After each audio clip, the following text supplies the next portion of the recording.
The patrol car materializes in her rearview mirror without warning, as if dropped from the sky into the frame. One moment Irena Green is driving through the sun-bleached streets of her Tampa subdivision, radio low, mentally rehearsing what to cook for dinner. The next, red and blue lights are strobing across her windshield, painting her daughter's face in alternating hues of alarm. Her daughter, 15 years old, sits in the passenger seat finishing a text to a friend about algebra homework. The phone slips from her fingers and lands silently in her lap. "Mom?" Irena checks her speedometer. 32 and a 35. She hasn't run a stop sign. Her tags are current, paid last month. She pulls to the curb in front of a neighbor's house, the same neighbor, whose lawn is also the color of wheat. She will think later. But that thought hasn't arrived yet. Her hands are steady on the wheel as she rolls down the window. Florida humidity, thick as a blanket, pours into the air-conditioned cab. She can smell cut grass from 3 houses down, though not from her own yard. The deputy takes his time approaching. She watches him in the side mirror, radio clipped to his shoulder, hand resting casually on his duty belt.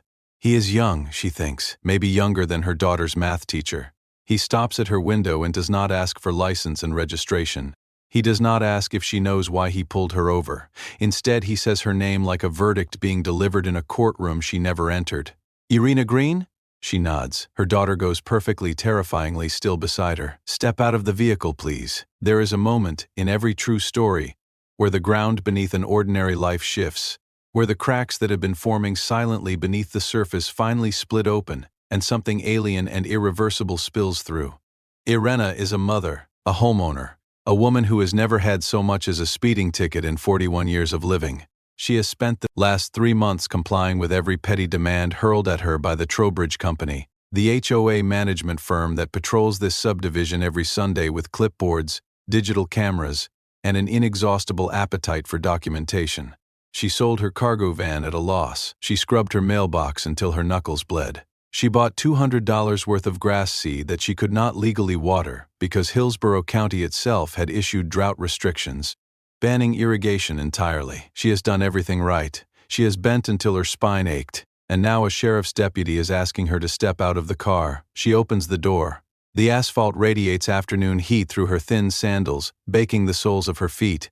The deputy places a hand on her elbow, not rough, not gentle, simply procedural, and guides her to the rear of her vehicle, away from her daughter's direct line of sight, though not nearly far enough. When he turns her around, she sees her own shadow, W stretching long across the pavement. Then she sees her daughter's face, pressed against the passenger window, eyes wide and uncomprehending. The handcuffs click shut behind her back, metal biting into her wrists, and she hears the sharp, terrified intake of breath from inside the car. 15 years old and watching her mother become a criminal in real time. On a street where children still ride bicycles and mailboxes stand at regulation height. "What's happening?" her daughter calls out. Her voice is cracking across the humid air like dry thunder. "Why are you arresting her? What did she do?" The deputy does not answer the girl. He is reading Irena her Miranda rights. But the words reach her as if from underwater, distorted and slow. She is watching her daughter's face through the rear window, watching the confusion collapse into pure, animal fear. 3 doors down, a neighbor's sprinkler, an illegal sprinkler running in direct violation of the same county mandate that doomed Irena's. Lawn hisses across a perfectly green carpet of St. Augustine grass. The water beads and runs into the gutter. Nobody is being arrested there. The warrant, the deputy explains in his underwater voice, is for failure to appear, a court date she never received. Regarding HOA violations, she spent thousands of dollars and countless hours attempting to resolve. The Trowbridge Company, she will later learn, petitioned the county court with a persistence they never applied to her attempts at compliance. The court issued the bench warrant without a second notice, and now, on an ordinary Tuesday at 4:15 p.m., with her daughter in the car and the grocery list still glowing on her phone screen and dinner uncooked in the future, Irena Green is going to jail. They do not let her say goodbye. They do not let her explain to her daughter that this is a mistake, that this is impossible, that mothers do not get handcuffed in driveways for grass that was brown, because the government told them not to water one. The deputy walks her to the patrol car, a hand on her head as she slides into the back seat, and she has one final glimpse of her daughter sitting alone in their parked sedan on a suburban street that looks exactly like peace. The girl is not crying yet. She is too shocked for tears. The door slams. The lock engages with a sound like a bone snapping. The patrol car pulls away from the curb, and Irena realizes she has no idea who will take her daughter home, who will explain this, who will cook the dinner that will never be made. 7 days. She will spend 7 days in a county cell without bond, while her daughter sleeps in a house with a lawn that is still, technically, too brown for the Trowbridge Company's satisfaction. While the HOA manager continues his Sunday clipboard rounds, documenting cracks in driveways and the wrong shade of mailbox paint. While the neighbor with the illegal sprinkler and the identical brown patches receives nothing, no notice, no fine, no warrant, no error in his child's eyes. 7 days, because she missed a piece of paper that never reached her hands, because she complied with rules that were designed to trap her rather than guide her. But that future is still ahead, unspooling in directions she cannot yet see. Right now, there is only the plastic seat against her back, the cage between her and the road, and the fading sound of her daughter's voice calling after her, as the manicured suburbs blur past the window and dissolve into a world she no longer recognizes. To understand how a mother ends up in handcuffs for the color of her lawn, you have to understand the geography of manufactured perfection. You have to stand at the entrance of this Tampa subdivision where the streets curve in deliberate loops that lead nowhere, where the mailboxes are identical beige rectangles mounted on identical posts, where the Architectural Review Committee once rejected a homeowner's choice of front door because the shade of navy was 3 Pantone VA. Lose too dark. This is not a neighborhood. It is a product, packaged and sold with a covenant attached, and the Trowbridge Company is its quality control enforcement division. Every Sunday at 9 in the morning, while the rest of the city sleeps late or prays or drinks coffee on patios, a white Ford F-150, with magnetic Trowbridge logos rolls through these streets at exactly 15 miles per hour. The driver is not a sheriff. He carries no badge, no sworn authority, no accountability to the public. He carries a clipboard, a digital camera with a zoom lens, and a checklist that has grown over the years into a taxonomy of suburban sin. Faded mulch, dented garage doors, vehicles parked in driveways that exceed the approved list of makes and models, and grass, always endlessly the grass. The grass is the religion here. It must be green. It must be uniform. It must be maintained to a height between 2 and 4 inches, measured with the precision of a laboratory technician. The Trowbridge driver, his name is in the records. Though he has never given it to the homeowners he photographs, slows his truck to a crawl in front of each property. He does not knock. He does not introduce himself. He documents, he captures, he moves on, leaving behind a digital trail of evidence that will be uploaded to a server, processed through an administrative machine, and transformed into certified letters that arrive with the impersonality of medical diagnoses. Irena bought her home 12 years ago, before the drought, before the Trowbridge Company was hired to replace the previous management firm. She chose the house for the oak tree in the front yard, for the school district, for the promise that her daughter would grow up in a place where children could play outside without the ambient anxiety of urban crime. She paid her HOA fees on time, every month, through an online portal that deducted the money automatically. She attended the annual meetings in the community clubhouse, where the same 12 residents argued about pool hours and whether the entrance fountain should be repaired or removed entirely. She was, by every measure the subdivision demanded, a good neighbor. Then the drought came. Hillsborough County did not request conservation. It mandated it. Stage 3 water restrictions, issued in the spring of 2025, banned all irrigation of lawns and landscaping with potable water. The restrictions carried fines of up to $500 per violation for homeowners caught running sprinklers. The county was serious. The reservoirs were low. The aquifer was stressed. And so Irena, like thousands of her neighbors, did what the government told her to do. She turned off her irrigation system. She let the sun do what the sun does to grass in Florida when it is not fed artificial hydration. The grass turned brown, not dead, not destroyed, simply dormant, waiting for rain that the meteorologists kept promising and the clouds kept withholding. Her lawn looked identical. L to the lawn 3 doors down, and the lawn across the street, and the lawn at the corner house where the retired couple had lived for 2 decades. Brown was the new green in this subdivision, whether anyone liked it or not. It was a shared sacrifice, a visible badge of civic compliance. Irena did not worry about it. She had read the county order. She had followed the law. The Trowbridge driver did not care about the county order. On the first Sunday in June, his white truck idled in front of her property for 11 minutes. The camera clicked. The clipboard filled. 3 days later, a certified letter arrived, citing failure to maintain landscaping in accordance with community standards. The violation was specific. Lawn appears dormant and discolored. Must be restored to acceptable green coverage within 30 days. Irena read the letter twice. She called the county water authority and confirmed that the restrictions were still active. She called the Trowbridge office and explained the contradiction. The woman who answered the phone told her, in a voice that suggested she had delivered this news many times before, that HOA standards and county mandates were separate jurisdictions. The drought was the county's problem. The grass was hers. She bought the seeds that weekend. $200 of drought-resistant Bermuda, which she spread by hand across the brown patches, knowing she could not water them into germination. She scrubbed the mailbox, though it had not been dirty. She researched paint colors for her garage door, though the dent was barely visible except in certain afternoon light.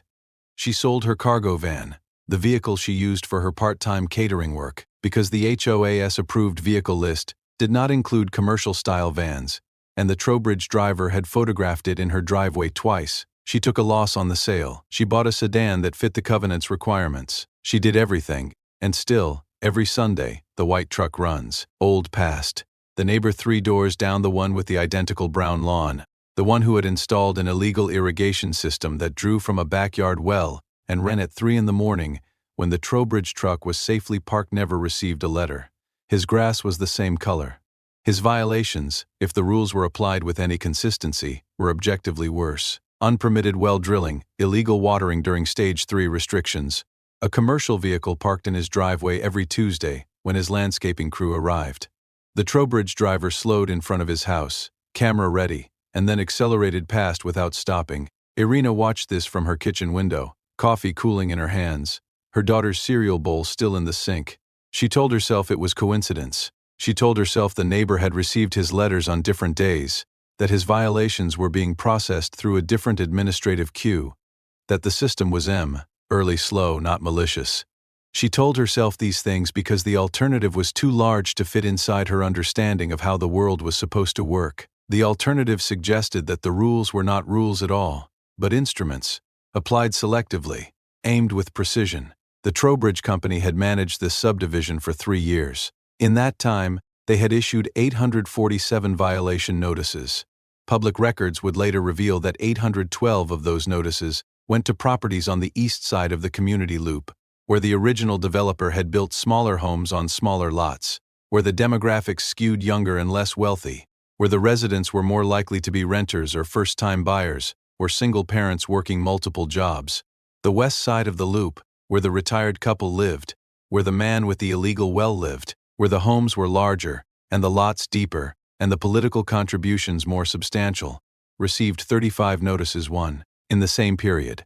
2 of those were for the same property, a vacation home owned by a local city council member, and both were dismissed without penalty within a week. Irena did not know these numbers yet. She only knew the rhythm of the white truck, the click of the camera, the arrival of the certified letters that demanded more from her than the law demanded, more than her budget allowed, more than her patience could sustain. She knew that she was trying, and that trying was not enough. She knew that her daughter had started asking why the truck stopped at their house but not at others, and that she had no answer that did not sound like paranoia. And she knew, though she would not fully articulate it until she was sitting in the back of a patrol car with her wrists bound, that the subdivision was not designed to be lived in. It was designed to be performed. Every lawn a stage, every mailbox a prop, every homeowner an actor whose compliance was constantly auditioning for an audience. That had already decided who deserved a role and who deserved to be written out. The Trowbridge driver completed his Sunday rounds. The white truck disappeared around the curve of the loop, heading toward the next subdivision, the next set of lawns, the next set of violations waiting to be manufactured. Irena stood in her doorway, watching the empty street, the brown grass stretching before her like a warning she could not yet read. The first notice arrives on a Tuesday, which is significant only because Tuesdays are when Irena does her accounting. She sits at the kitchen table with her laptop open, calculator app running, trying to reconcile the catering invoices from the weekend against the cost of the new sedan she was forced to buy, when the mail slot clatters and something heavy hits the floor. She does not stand immediately. She finishes the row of numbers. She saves the spreadsheet. Then she walks to the front door and finds a certified letter, return address printed in the ICAL sans serif font of the Trowbridge Company. The kind of font designed to suggest that no human hand was involved in its creation. She opens it with a butter knife because her hands are shaking and she cannot work the envelope flap. The violation is coded LG202504447. Lawn condition. Unacceptable dormancy.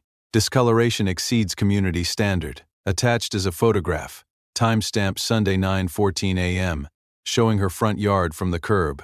The image is high resolution, professionally framed. The brown patch is captured in the unforgiving light of early morning. It looks, to Irena's eyes, like evidence of a crime, her crime.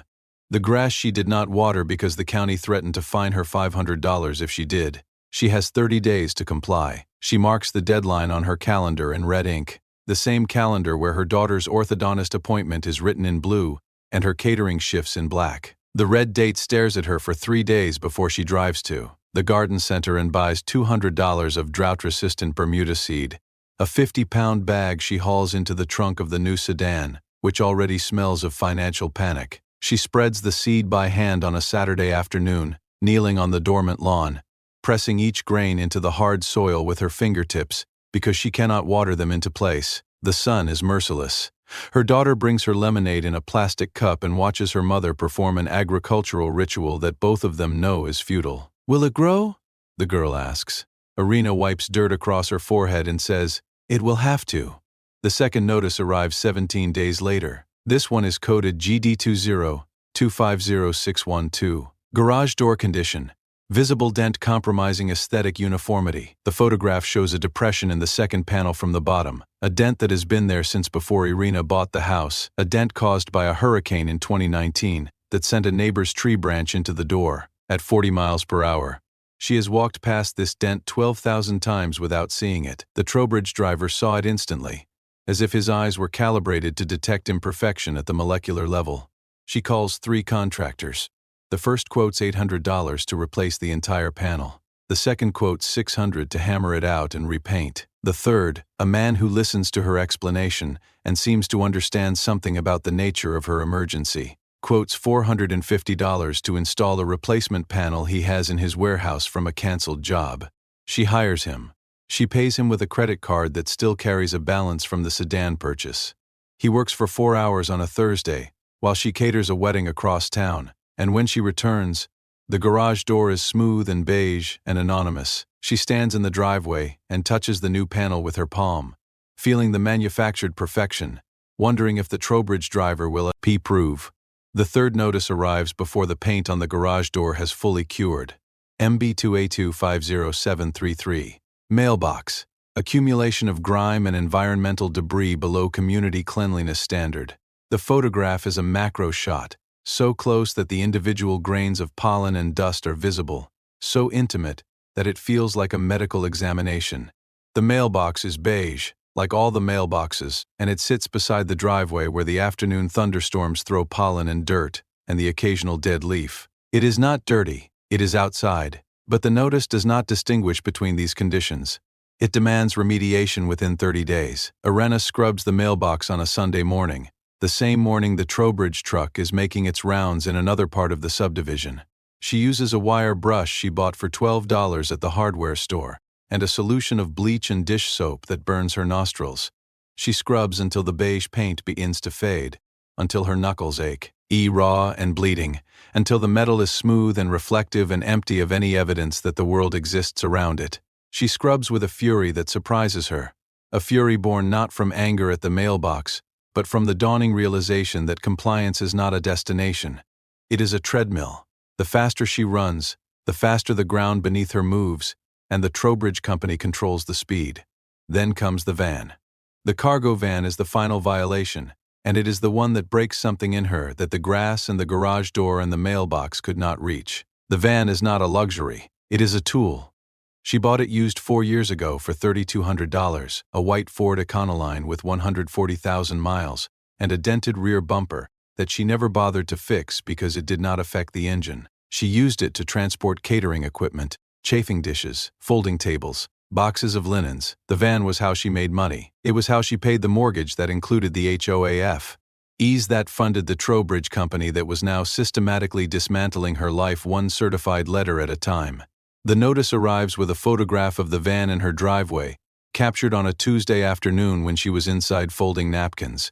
CV20-250-814. Commercial-style vehicle parked in residential driveway in violation of Section 14.3 of Community Covenants. The covenants, which Irena signed 12 years ago without legal counsel, because the closing attorney said they were standard, contain a list of approved vehicle types. The list is specific. It is exhaustive. It does not include cargo vans.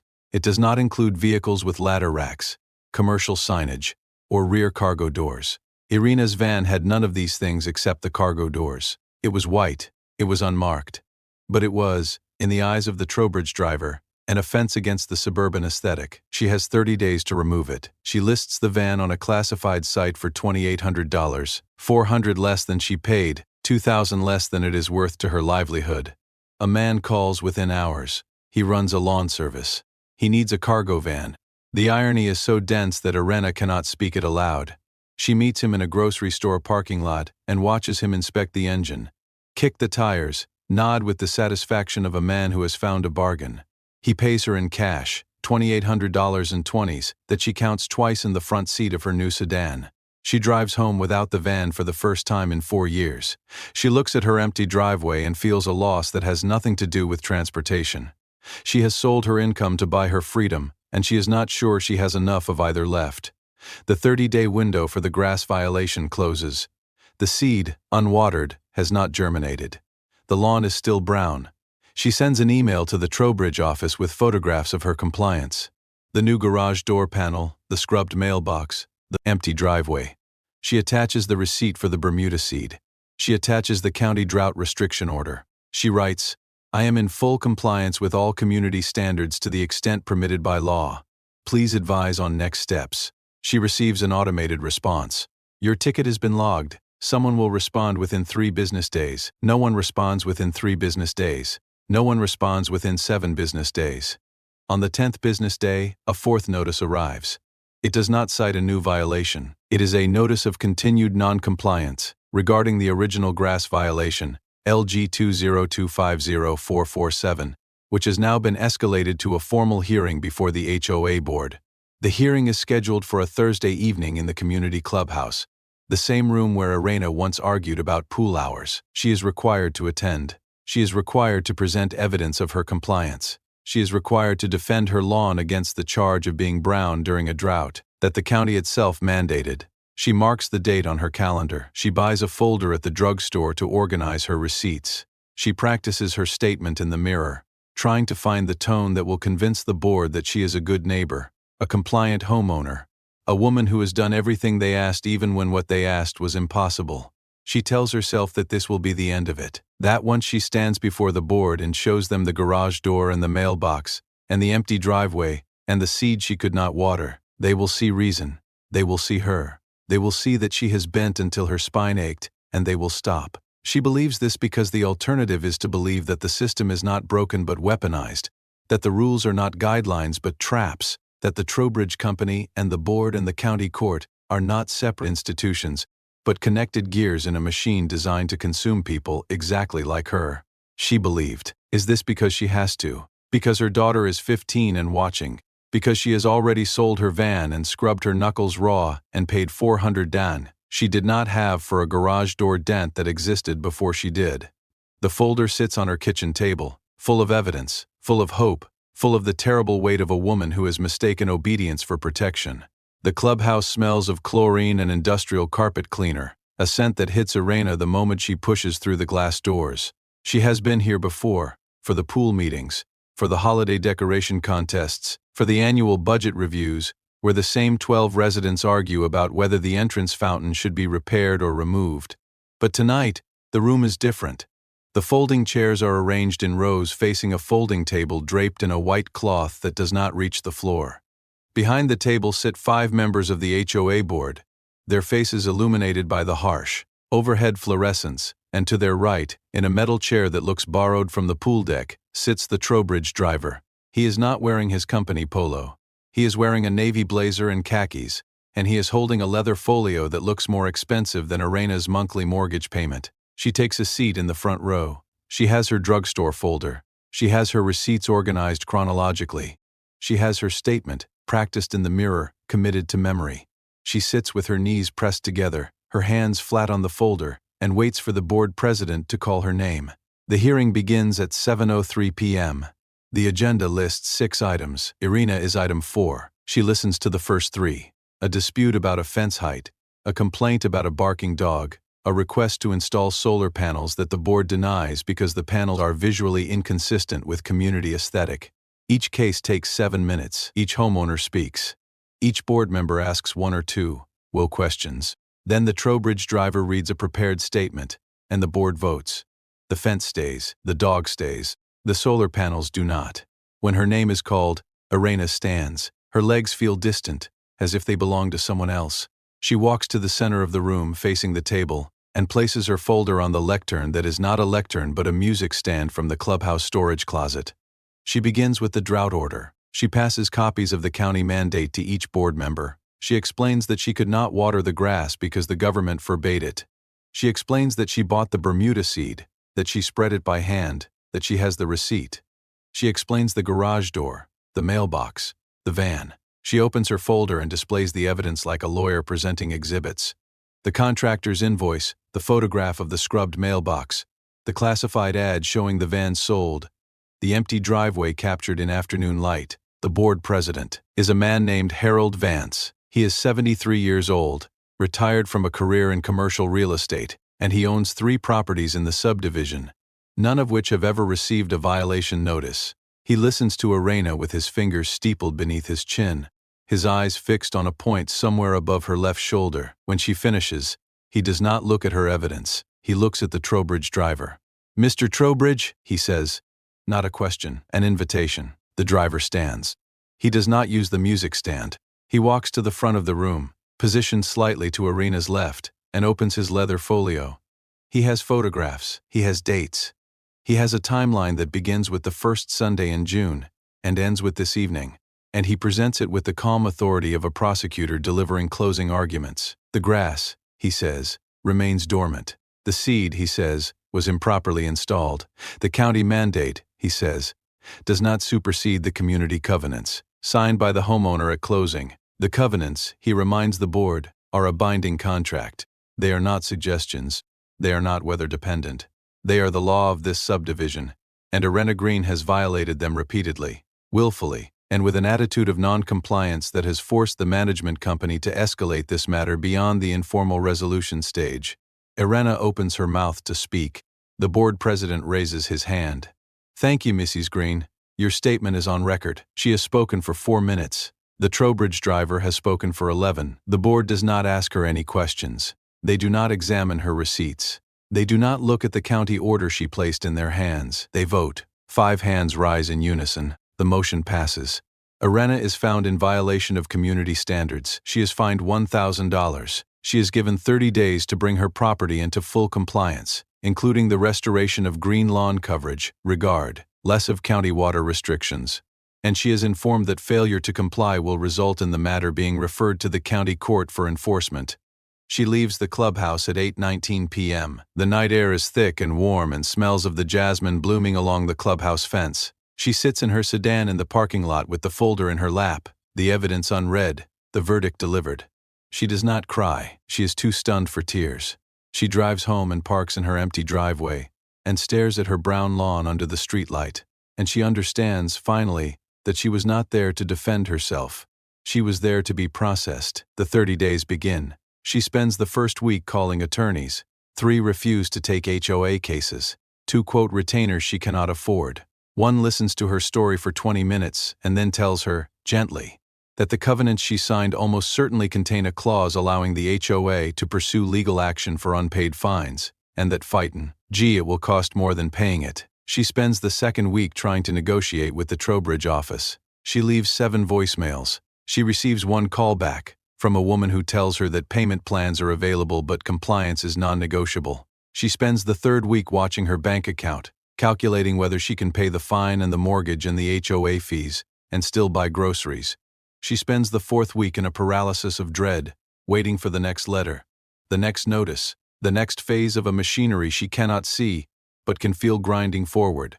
On the 31st day, a letter arrives from the Hillsborough County Court. It is not a summons. It is not a notice of hearing. It is a certified copy of a judgment, entered the previous afternoon, stating that Irena Green has failed to appear at a contempt hearing scheduled for that morning at 9 a.m. She reads the letter 3 times. She turns it over, looking for the original summons, the notice, the Y piece of paper that would have told her to be in a courtroom at 9 in the morning on a Tuesday. There is nothing. The judgment states that she was served by certified mail at her address of record. The return receipt shows a signature. The signature is not hers. It is illegible, a scrawl that could be anyone's, a mark that proves nothing but is treated as proof. She calls the court clerk. The clerk pulls the file.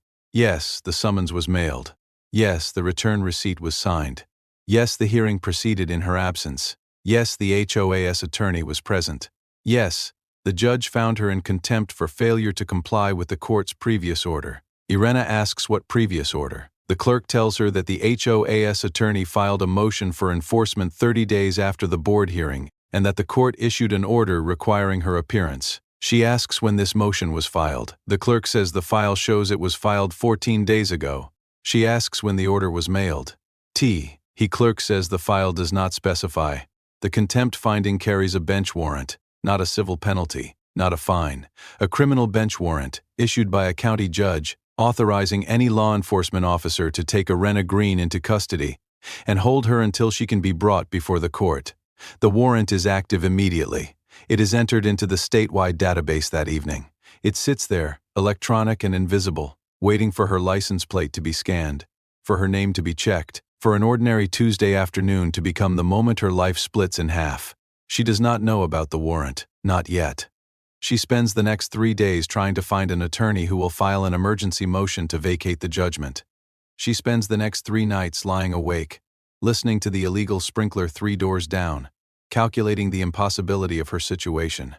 She spends the final hours before her arrest driving to the grocery store, her daughter in the passenger seat, the radio low, the list of dinner ingredients glowing on her phone screen. The warrant does not care about her compliance. It does not care about her folder, her receipts, her scrubbed knuckles, her sold van. It does not care that she met every deadline the HOA imposed, that she attended the hearing they demanded, that she begged for guidance they refused to give. The warrant is a machine. It was built by the Trowbridge Company's persistence, fueled by the board's rubber stamp, activated by a court system that processes paper without verifying signatures, and now it is running on its own momentum, consuming the distance between a database entry and a traffic stop, between a Tuesday afternoon and a pair of handcuffs, between a mother and her daughter's uncomprehending eyes. The patrol car is already on its way, though neither Irena nor the deputy knows it yet.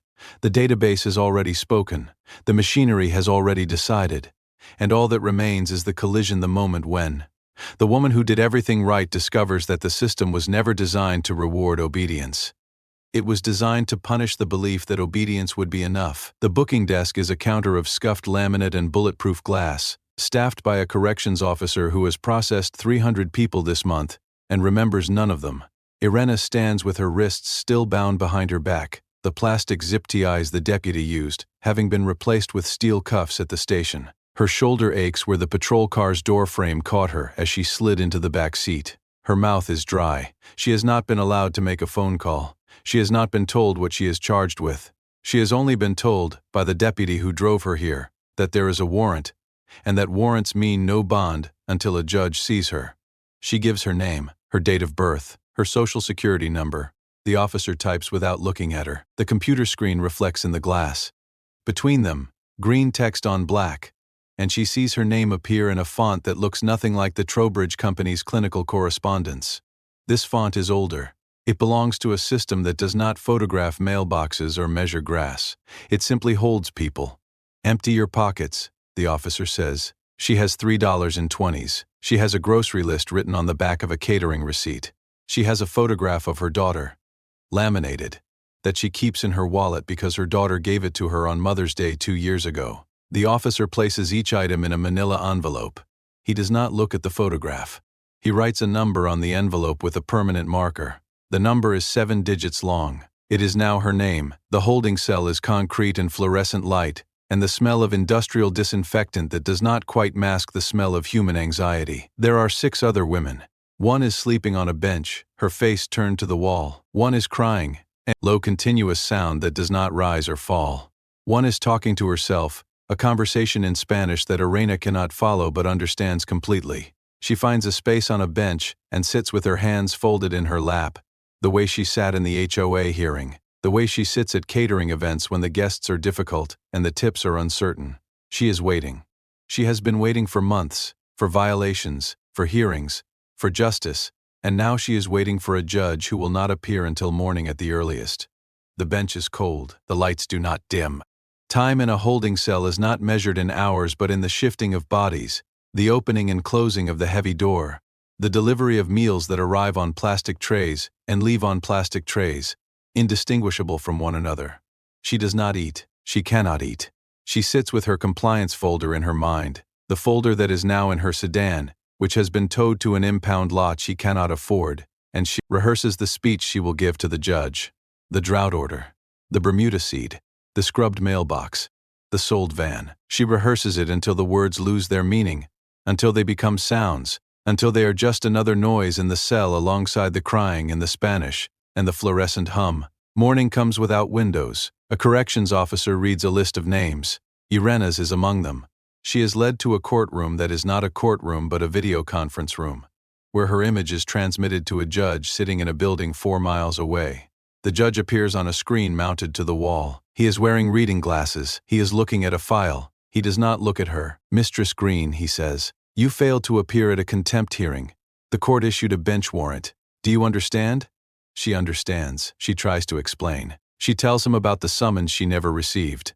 She tells him about the signature that is not hers. She tells him about the drought, too.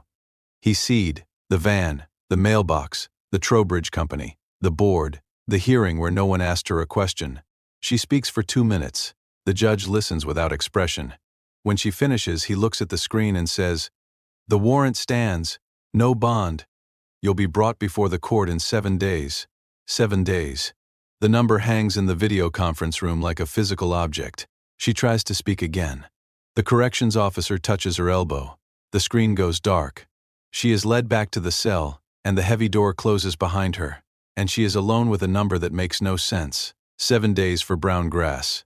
7 days for a mailbox she scrubbed until she bled. 7 days for a van she sold at a loss to satisfy a covenant she signed 12 years ago without understanding that it was a trap. Outside, her daughter is sitting in a police station lobby. The girl was driven there by a female officer who found her crying in the parked sedan on the suburban street where her mother was arrested. She is 15 years old. She has algebra homework due tomorrow. She has a phone with 17 unanswered texts from her mother, sent before the arrest, about dinner and gas prices and whether she needed new sneakers. She sits in a plastic chair and watches officers walk past her without making eye contact, and she does not know where her mother is, what she is charged with, when she will come home. She knows only that her mother was handcuffed in front of her, that the deputy would not answer her questions, that the patrol car drove away with her mother in the back seat like a criminal on a television show. Irena's husband is at work when the call comes.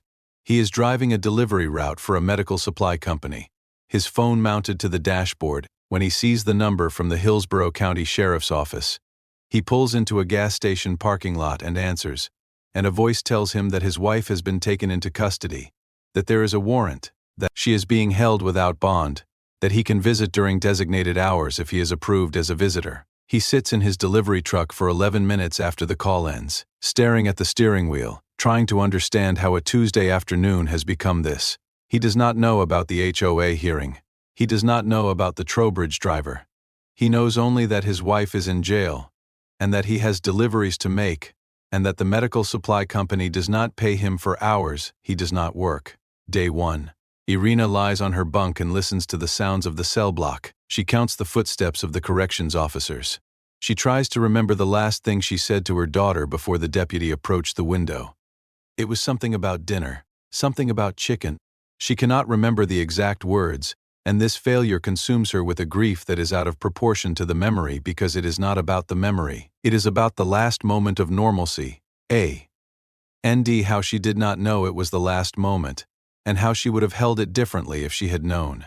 Day 2. She is allowed a phone call. She calls her husband.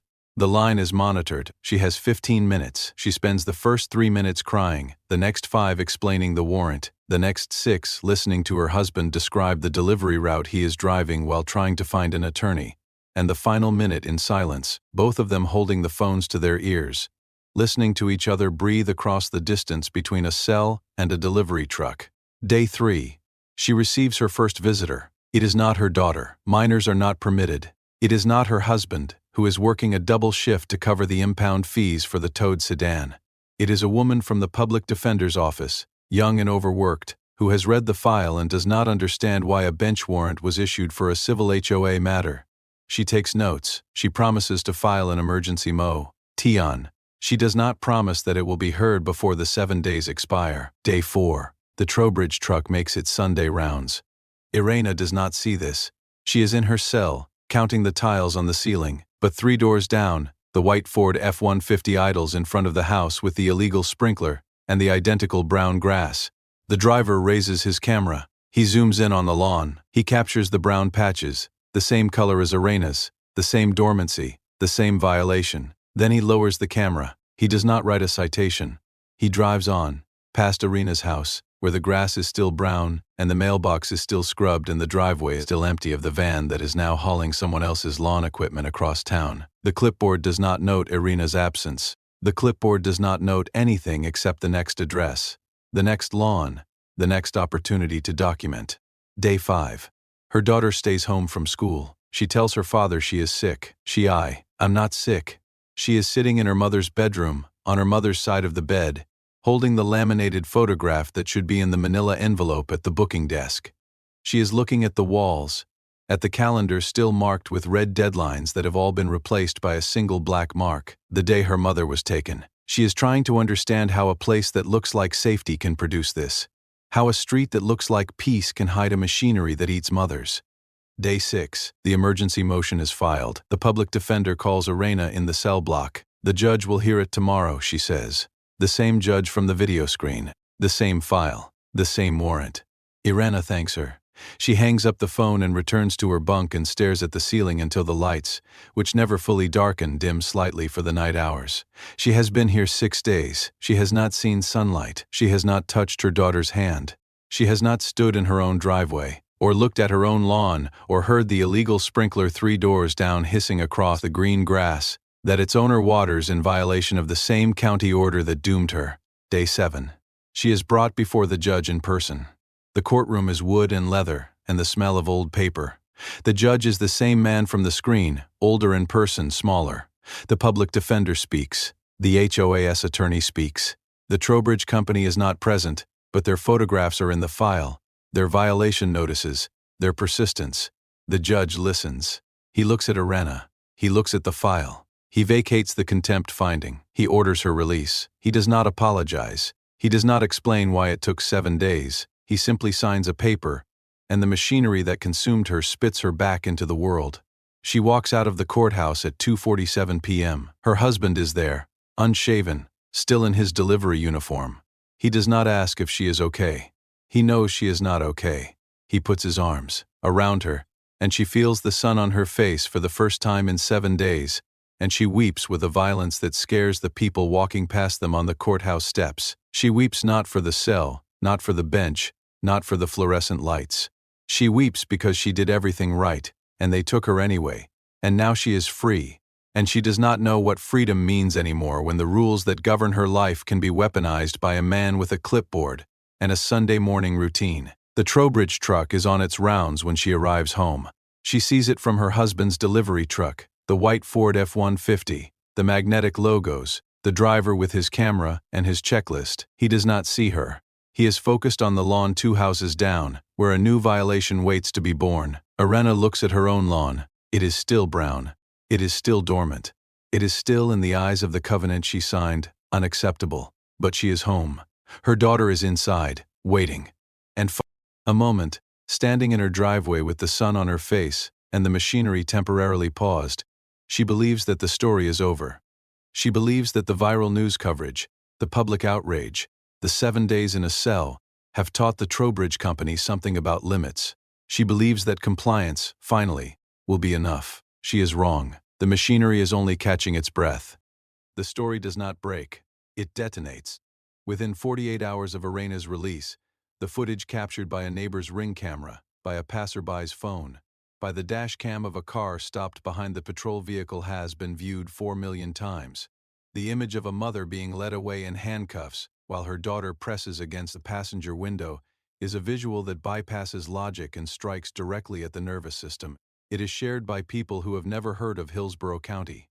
It is commented on by people who have never lived under an HOA. It is weaponized by politicians who see in Irena's 7 days a symbol of everything that has gone wrong with the covenant between Americans and the institutions that govern their daily lives. ABC arrives first, a reporter with a satellite truck and a producer who grew up in a subdivision not unlike this one. Fox News follows 6 hours later, their angle sharper, their questions more pointed about government overreach and the criminalization of poverty. The New York Post frames the story as a single headline that reads like a verdict: jailed for brown grass. iHeartRadio turns it into a 3-minute segment that plays on drive time shows across 37 markets, the host's voice rising with genuine incredulity as he reads the details. The sold van, the scrubbed mailbox, the drought order, the daughter in the car. The Trowbridge Company issues a statement. It is 3 paragraphs long. It expresses concern for the situation. It emphasizes its commitment to maintaining community standards. It does not mention Irena's name. It does not mention the illegal sprinkler 3 doors down. It does not mention that in 3 years of management, 812 of its 847 violation notices were issued to properties on the east side of the community loop, where the homes are smaller and the residents younger and the demographics less wealthy. It does not mention that the west side, where the man with the illegal well lives, where the city council member's vacation home sits, received 35 notices, 2 of which were dismissed within a week. But the reporters find these numbers. They file public records requests. They stand in the county clerk's office and wait for documents that arrive in boxes, not folders. And they spread them across conference tables and see the pattern that Irena felt in her bones but could not prove. The Trowbridge driver did not patrol randomly. He patrolled with precision. He knew which lawns to photograph and which to ignore. He knew which mailboxes were dirty and which were simply weathered. He knew which cargo vans were violations and which pickup trucks with commercial equipment in the bed were personal vehicles. The clipboard was not a tool of enforcement. It was a tool of selection. Neighbors began to speak. A woman 3 houses down from Irena on the same street, with the same brown grass, who never received a letter, stands in front of a Fox News camera and holds up her own HOA correspondence. It is a single page, dated 2 years ago, congratulating her on her well-maintained property. Her lawn is identical to Irena's. Her mailbox is identical. But she is white, and her husband is a firefighter, and the Trowbridge truck has never slowed in front of her house. She says, "I thought the rules were the rules.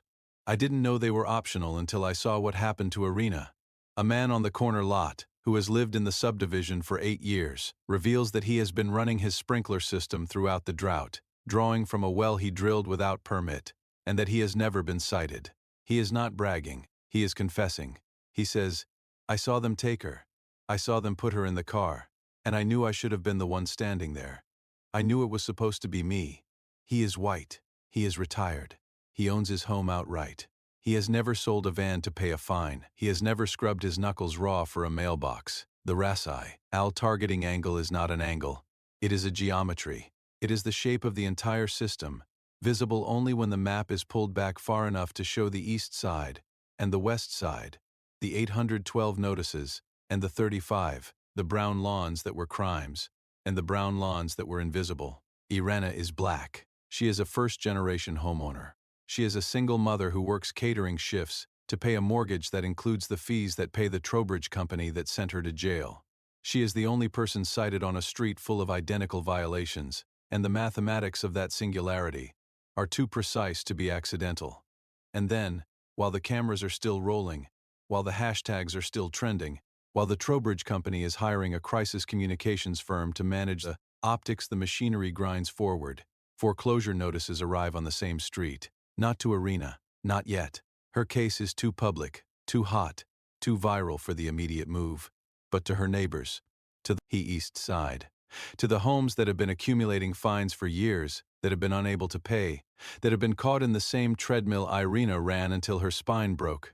The notices come from the same office that issued the violation letters. They cite the same covenants. They demand payment of accumulated fines plus legal fees plus interest, and they threaten lien enforcement and judicial foreclosure if the amounts are not satisfied within 30 days. The amounts are impossible: $5,000, $8,000, $12,000. More than the homes are worth in a market that has already priced these residents out of stability. The Trowbridge Company is not retreating. It is expanding. It is using the viral moment not as a lesson but as a warning. See what happens when you resist. See what happens when you speak. See what happens when you think the rules are negotiable. The foreclosure notices are not a reaction to the scandal. They are the next phase of the scandal. The revelation that Irena's 7 days were never about her lawn. They were about establishing precedent, about proving that the machinery could consume a person entirely, her money, her freedom, her home, and continue consuming after she was released. Irena stands in her kitchen, 3 weeks after her release, and watches a second satellite truck park in front of her neighbor's house. The neighbor is a single father who works nights at a distribution center. He has lived there 6 years. He has received 4 violation notices in the past month, all for the same brown grass that the county still forbids him to water. He is holding the foreclosure notice in his hands, shaking, while a reporter asks him questions he cannot answer. Irena recognizes the look on his face. It is the look she wore in the clubhouse, in the courtroom, in the back of the patrol car. It is the look of a person who has just realized that compliance is not protection. She walks outside. The Trowbridge truck is idling at the corner. The driver is not photographing the neighbor's lawn. He is waiting. He is watching the satellite truck, the reporter, the crying man with the foreclosure notice, and he is documenting something else now. Not violations, but consequences. The consequences of visibility. The consequences of speaking. The consequences of thinking that a viral video could stop a machine built to run on silence. The sprinkler 3 doors down hisses to life at 3 a.m., as it has every night since the drought began. The water beads and runs into the gutter. The grass is green. The lawn is perfect. The machinery has decided who deserves perfection and who deserves punishment, and it has decided that the two cannot coexist. Irena stands in her driveway, her lawn still brown, her mailbox still scrubbed, her driveway still empty of the van that bought her nothing. She looks at the Trowbridge truck. She looks at the reporter.